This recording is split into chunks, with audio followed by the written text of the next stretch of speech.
How to activate your Lloyds bank credit card. Hi everybody, welcome back to our channel. In today's video I'll simply guide you through the steps on how you can actually activate your Lloyds bank credit card, so make sure to watch the video till the very end.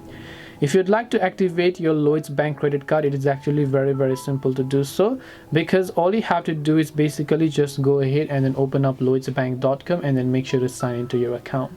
Once you go to lloydsbank.com and sign into your account, what you want to do is on the right hand side you can say log on to internet banking and so on, but we're going to ignore that because in this case we have to go to products and services, go to credit cards. From here, once you go to credit cards, on the right hand side you can see activate your credit card. So right here you can click on the activate your credit card button. There are many ways to activate it. One is via app and these are the other ways, but if you want to activate your card online, click on this option and then click on this activate your credit card link. When you click on activate your credit card link, you'll be taken to this page where it says activate and set up your credit card now. So all you have to do is simply make sure to enter your credit card number that you've received. Once you've entered your credit card number, enter your day, month, as well as also the year expiration date of the card. Click on activate and your credit card will get successfully activated. That's all it takes to actually activate your credit card. Hope this video was very helpful. If you have got any more questions, then feel free to leave them down.